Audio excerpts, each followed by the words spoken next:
Hi అండి. ఈరోజు వీడియోలో సాంబార్ పౌడర్తో పని లేకుండా కమ్మటి సాంబార్ని ఎలా తయారు చేసుకోవాలి ఈ వీడియోలో చూపించబోతున్నాను.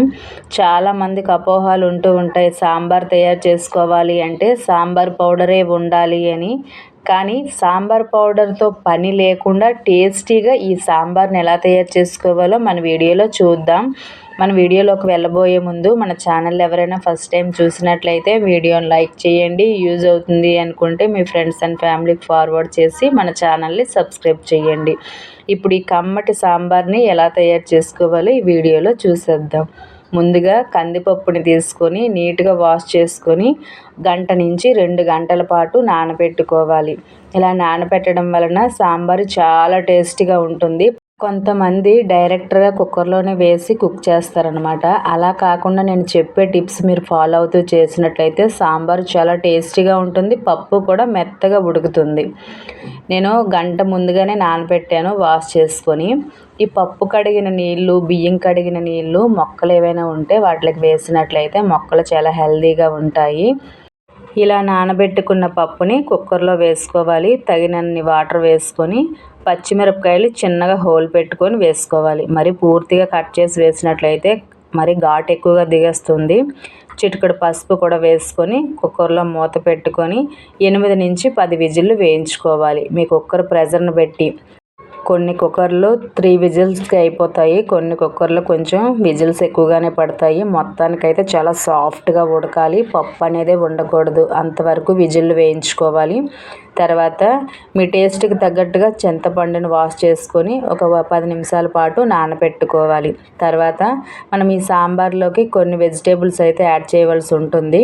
మీ దగ్గర ఏ వెజిటేబుల్స్ అనుకూలంగా ఉంటే అవే. నేనైతే చిన్నది ఆనపకాయ ముక్క, క్యారెట్, కీరా దోసకాయ, వంకాయ, బెండకాయ, పచ్చిమిర్చి ఆల్రెడీ వేసాం కనుక ఆనియన్, టమాటో తీసుకున్నాను. మీ దగ్గర ఏమీ లేనిడలా ఓన్లీ టమాటో, ఆనియన్ పెద్ద పెద్ద ముక్కల్లా కట్ చేసి వేసుకుంటే సాంబార్ చాలా టేస్టీగా ఉంటుంది.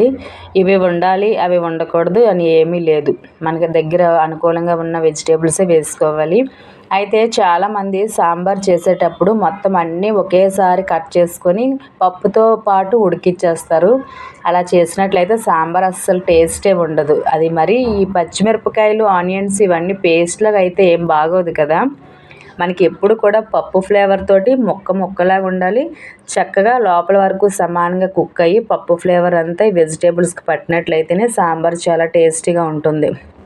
నేనైతే కీరా దోసకాయని కూడా వేస్తాను. ఉన్నట్లయితే పచ్చి పప్పాయ ఉంటుంది కదా, అవి కూడా చిన్న చిన్న ముక్కల్లా కట్ చేస్తాను. కీరా దోసకాయని నార్మల్గా చాలామంది పచ్చిగా తింటారు, అలా కూడా తినొచ్చు, సాంబార్లో వేసుకోవచ్చు, పప్పు వేసుకొని వండుకోవచ్చు, ఎలా అయినా బాగుంటుంది. మనం డైరెక్ట్గా తినాలని ఏమీ లేదు, ఇలా కుక్ చేయాలని ఏమీ లేదు, మన ఇష్టము, ఎలా అయినా వాడుకోవచ్చు. కానీ కీరా దోసకాయ కూడా చాలా హెల్త్కి మంచిది. నా దగ్గర ఉన్నట్లయితే ఎప్పుడు వేస్తాను. మునక్కాడలు కూడా చాలామంది వేసుకుంటారు, ఉన్నట్లయితే వేసుకోవచ్చు. ప్రస్తుతం నా దగ్గర లేవు కనుక నేను వేయటం లేదు. కొంతమంది ముల్లంగి దుంప కూడా వేసుకుంటారు, ఫ్లేవర్ అయితే బాగుంటుందని అంటారు. మీకు ఇష్టం ఉన్నట్లయితే వేసుకోవచ్చు. మాకైతే చాలా అనుకూలంగా దొరుకుతాయి చాలా వెజిటేబుల్స్. కొన్ని ఆకుకూరలు నాకు నేమ్సే తెలియవు, బాగుంటాయి. అస్సాంలో మంచి ఫ్రెష్గా వెజిటేబుల్స్ అయినా ఆకుకూరలు అయినా చాలా బాగుంటాయి, తక్కువ ప్రైస్లో బాగా దొరుకుతాయి. లోకల్లో ఉన్న వాళ్ళకైతే నేను చెప్పటం లేదు. ఇలా అన్నీ మనం స్కిన్ తీసుకొని కట్ చేసుకొని ఒకసారి వాష్ చేసుకున్న తర్వాత చిన్న చిన్న ముక్కల్లా కట్ చేసుకోవాలి. చిన్నవి అంటే మరీ కర్రీకి చేసినట్లు ఏం చేయకూడదు, సాంబార్ కనుక కొంచెం మీడియం సైజులో చూసుకొని ముక్కలు కట్ చేసుకోవాలి. కొంతమంది వెజిటేబుల్స్ అయినా ఇలా ఆకుకూరలైనా సరే డైరెక్ట్గా కట్ చేసి కడుగుతూ ఉంటారు, అలా చేయకూడదు. ఇందులో ఉన్న విటమిన్స్, కొన్ని పోషకాలు అవి ఉంటాయి, వాటర్ ద్వారా మనకి బయటికి వెళ్ళిపోతాయి అన్నమాట. ఎప్పుడు కూడా కాయగూరలైనా ఇలా ఆకుకూరలైనా సరే ముందుగా వాష్ చేసుకున్న తర్వాత మాత్రమే చిన్న చిన్న ముక్కలు కట్ చేసుకోవాలి. తెలిసిన వారి కోసం అయితే కాదు, తెలియలేని వారి కోసమే. ఉదాహరణకి మా మదర్ ఎక్కువగా ఆకుకూరలు కట్ చేసేటప్పుడు డైరెక్ట్గా కట్ చేసేసి అప్పుడు కుక్ చేస్తారనమాట. అలా చేయడం వల్ల ఈ విటమిన్స్ అన్నీ మనకు వాటర్ ద్వారా బయటికే వెళ్ళిపోతాయి కదా. మరలా కొంతమంది ఏం చేస్తారంటే వెజిటేబుల్స్ అయినా ఆకుకూరలు సరే ముందుగా ఉడికించి వాటర్ అంతా బయటని పడేసి అప్పుడు వండుకుంటూ ఉంటారు. అలా కూడా చేయకూడదు. ఆ ఉడికించిన వాటర్లోనే ఎక్కువ బెనిఫిట్స్ అయితే మనకు ఉంటాయి. వెజిటేబుల్స్ ఉడికించుకున్న వాటర్, ఆకుకూరలు ఉడికించుకున్న వాటర్లతో సూపులు కూడా తయారు చేసుకోవచ్చు. అయితే మ్యాక్సిమం ఉడికించి మాత్రం చేయకూడదు. డైరెక్ట్గా మనం వండుకోవడమే చాలా మంచి పద్ధతి. అంటే ముందే వాష్ చేసుకుని తర్వాత కట్ చేసుకుని వండుకోవడం. ఇలా మనం తర్వాత సాంబార్లోకి ఇలా ముక్కలన్నీ మనకు నచ్చిన సైజులో కట్ చేసి ఉంచుకోవాలి. తర్వాత ఈ సాంబార్లో మీ దగ్గర అనుకూలంగా ఉంటే మునగాకు చివర్లు కానీ కాడలు కానీ వేసుకుంటే మరి కాస్త టేస్టీగా ఉంటుంది. నేను ఇలా ధనియా కాడలు, కరివేపాకు కాడల్లా వేసుకుంటేనే చాలా టేస్టీగా ఉంటుంది. ఇవి ఇలా పక్కన పెట్టుకొని మనం ముందుగా కుక్కర్లో పప్పు వేసాం కదా, అది బాగా కుక్ అయిందో లేదో చూసుకోవాలి. చూసారా, పప్పు అనేది లేదు, అంత సాఫ్ట్గా ఉడకాలి. ఈ సాంబార్ టేస్టీగా ఉండాలి అంటే మాత్రము కందిపప్పు నానబెట్టుకోవాలి ఫస్ట్ టిప్పు. సెకండ్ టిప్ వచ్చేసరికి మనకి బొంబాయి చట్నీ ఉంటుంది కదా, చాలా సాఫ్ట్గా అలా ఉడకాలి.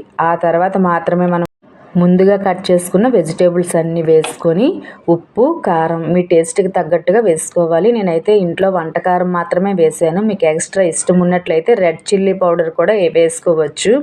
ఇవన్నీ వేసుకొని బాగా మిక్స్ చేసుకోవాలి.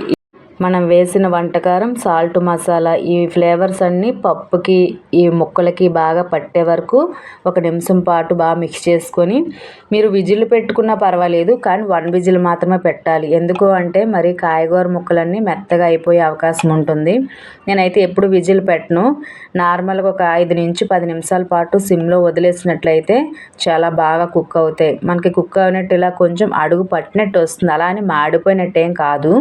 పదే పదే మీరు గరిటె పెట్టినా సరే ముక్కలు ఎర్లీగా ఉడకవు అన్నమాట. అందుకు గాను సిమ్లో మాత్రమే మూత పెట్టి ఒక 5 నుంచి 10 నిమిషాల పాటు వదిలేసినట్లయితే మనం వేసిన ఫ్లేవర్స్ అన్నీ ముక్కలకి బాగా పట్టి పైకి ముక్కలాగుండి లోపల వరకు సమానంగా ఉడుకుతాయి. అలా అని మీరు మెత్తగా గరిటె పెట్టి పదే పదే ప్రెస్ చేసినట్లు చేయకూడదు. ఇలా ఉడికిన తర్వాత మాత్రమే చింతపండు గుజ్జుని వేసుకోవాలి, ముందుగా వేయకూడదు. మీరు ముందే డైరెక్ట్గా చింతపండు గుజ్జుని వేసినట్లయితే ముక్కలన్నీ పులుపు లాగేసి ముక్కలు అసలు బాగా ఉడికినట్టు టేస్టీగా కూడా ఉండవు. ఎప్పుడు కూడా వెజిటేబుల్స్ ఉడికిన తర్వాత మాత్రమే చింతపండు గుజ్జుని కాస్త బెల్లాన్ని వేసుకోండి, చాలా టేస్ట్ని ఇస్తుంది. మీరు పులుపు వేసే పదార్థాలు అంటే ఈ పులుపు వేసే వంటలు తయారు చేసేటప్పుడు మీరు చిటికెడు బెల్లాన్ని వేసుకోవడం వలన పులుపుని కరెక్ట్గా బ్యాలెన్స్ చేస్తుందన్నమాట. ఇలా వేసుకున్న తర్వాత మరొక 5 నిమిషాల పాటు సిమ్లోని మాత్రమే మరిగించుకోవాలి. మనకి మరిగినట్టు కూడా తెలుస్తుంది. ఇలా వెజిటేబుల్స్ అన్నీ రిటర్న్ అయ్యి సైడ్ అయిపోతూ ఉంటాయి అన్నమాట. ఈ స్టేజ్లో మనం స్టవ్ ఆఫ్ చేసుకొని పక్కన పెట్టుకొని పోపు కోసం వేరొక కడాయి పెట్టుకోవాలి. హీట్ అయిన తర్వాత కొంచెం ఆయిల్, కొంచెం నెయ్యి రెండు మిక్సింగ్ చేసుకొని వేసుకొని హీట్ అయిన తర్వాత ఆవాలు, జీలకర్ర వేసుకోవాలి ఫస్ట్. ఈ రెండు చిట్పట్లాడిన తర్వాత మాత్రమే వెల్లుల్లి రెబ్బలు పట్టుతోటి మాత్రమే కొంచెం క్రష్ చేసి అంటే దంచుకొని ఉంచుకొని వేసుకోవాలి. కొంతమంది ఆవాలు వేసిన వెంటనే అన్నీ వేసేస్తూ ఉంటారు, అలా టేస్ట్ ఉండదు. ఆవాలు చూడడానికి చిన్నగా ఉంటాయి కానీ ఫ్రై అయ్యేసరికి కొంచెం టైం పడుతుంది. ఇలా మనం ఇవన్నీ వేసుకొని ఫ్రై అయిన తర్వాత లాస్ట్లోని ఎండుమిరపకాయలు మీ టేస్ట్కి తగ్గట్టుగా వేసుకోవాలి. స్టవ్ ఆఫ్ చేసుకొని మాత్రమే కరివేపాకు వేసుకోవాలి. ఇందులో మీకు ఇష్టం ఉన్నట్లయితే కొంచెం ఇంగువ కూడా యాడ్ చేసుకోవచ్చు, చాలా టేస్టీగా ఉంటుంది, హెల్త్కి కూడా చాలా మంచిది. ఒకవేళ మీకు ఆ ఫ్లేవర్ ఇష్టం లేదు అనుకుంటే స్కిప్ చేయొచ్చు. ఇలా నేను కరివేపాకు వేసాను. చిటికెడు పసుపు కూడా వేసుకోవచ్చు ముందుగా వేయలేని వాళ్ళైతే. నేను పప్పులో వేసాను కనుక ఇంక వేయటం లేదు. పసుపు వేయడం వల్ల కలర్ఫుల్గా కనిపిస్తుంది, టేస్ట్గా ఉంటుంది. ఇలా అంతా ఫ్రై అయిన తర్వాత మనం ముందుగా తయారు చేసుకున్నాం కదా పప్పులో ఉడికించుకున్న పులుపు, వెజిటేబుల్స్ ఇవన్నీ రిటర్న్ చేసేసుకొని వెంటనే మూత పెట్టి 2 నిమిషాల పాటు తీయకూడదు.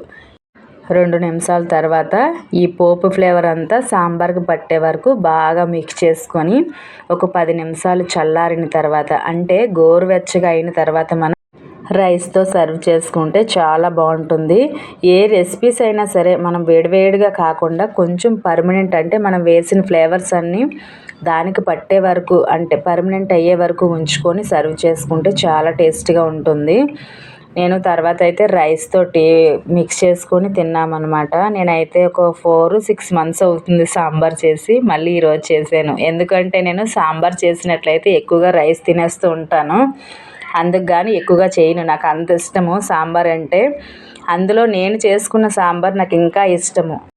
నాకే కాదు మా ఇంట్లో వాళ్ళకి కూడా అందరికీ చాలా ఇష్టము ఈ సాంబారు.